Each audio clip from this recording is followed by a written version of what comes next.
I think what excites us about the webinar series is the opportunity to have a conversation across the province with educators. And for me personally, it's exciting when we can have rural educators and urban educators come together to have a conversation about what matters in middle. We know our middle learners have slightly different needs and are in the world differently than some of our other levels. And so to have folks be able to come together and really embrace and discuss and be passionate about middle learners is really exciting as an opportunity. I would say that this is our third year with the Middle Years series, webinar series, and we were ahead of the curve. We were online webinaring before COVID happened.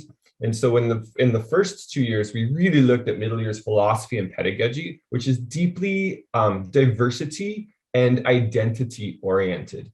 And so really what's happening in this third year is we are making explicit our commitments to equity, diversity, and inclusion. And so I think this is a real opportunity to engage folks, particularly rural folks who are my people, to be part of this really important conversation we believe in, but is often implicit. It's a chance to make this explicit in our practice.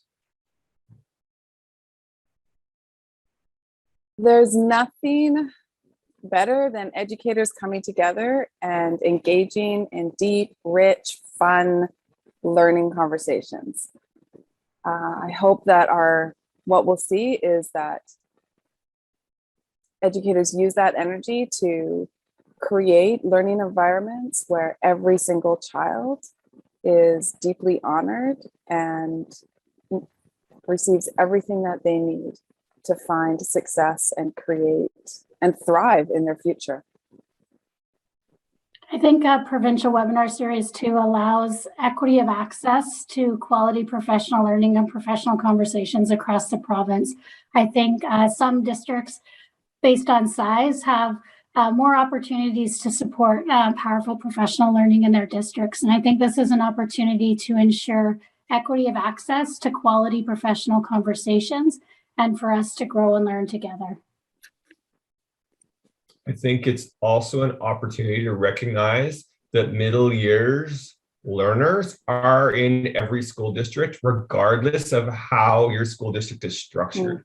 And so we're connecting people who are teaching in elementary schools, middle schools, secondary schools, recognizing the unique opportunities for working with kids aged 10 to 14, and that how we teach should be connected to the life journeys and the contextual moments that these learners deserve, so that we're not teaching them as we teach other groups of kids, but recognizing the capacity for critical thinking and the passion these kids have because they're developing their interests in the world and their identities in terms of what they want, how they want to make a difference. We know that addressing agency within middle years learners helps them engage more, feel like they have more control in the world, and more importantly, realize that they can make a difference. Do you think that this format also provides educators with the opportunity to make their learning fit their schedule, their group, their situation? I think, Tammy, that's kind of what you were talking about, right? Yeah, I think it's so great because we have folks that can jump in on their own and then they participate in a group, or we have groups come together and they can facilitate a small group with their own setting. So there's so much flexibility. And then also we really appreciate that we can archive the sessions, and we've had lots of feedback where folks want to go back and they want to listen again, or they want to go deeper, or they want to have that conversation with colleagues. So I think the format allows for that in time all together, as well as that going deeper in our own context after, when folks want a little bit more time to kind of dig into the resource. We are definitely countering isolation for those educators who want to be part of a conversation, but either because that's not what the topic is that their whole staff is focusing on this year, or in some cases, you're the only person teaching at that grade level in your school and maybe even in your community. And so it really allows you to be part of that community. And the sharing of resources is amazing. Like we use a hashtag that allows for folks to share on Twitter, but the connections that we make across the province, I think, again, Leyton, as you say, allows folks to reach out and share things and inspire the work in different areas, because I agree, Leyton, sometimes people feel isolated. And so when they hear someone from a different community presenting on their just right topic or something that's super inspirational for them, it allows that greater connection and that opportunity to collaborate across districts.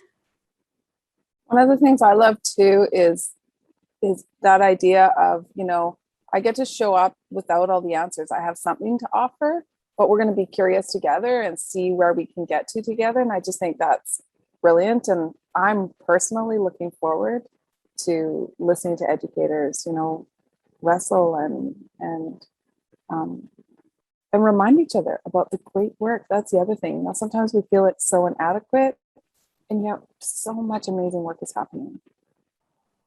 I've been just delighted to maybe counter that deficit narrative regarding rural education and to feature the voices of rural educators from every corner of this province and have them share their really powerful work. And so what we're kind of doing is you're almost innovating on behalf of other people. And then you share in the webinar and you're thinking, that is super cool. I want to do what's happening in Sparwood. Or what's our version of that that would make sense in Haida Gwaii? Or how do we think about this in Fort Nelson? Because we're really working really hard on executive functioning, but this also helps us think about co-teaching. And so hearing the voices and the really place-specific creativity that's happening and collaboration that's happening in different parts of the province really gives us a window into not doing what other people do, but thinking about what we can do in our place, with the land, on the land, learning from the land, with our local nations, recognizing that we need to be in relationship and in community in our place, and our places are special,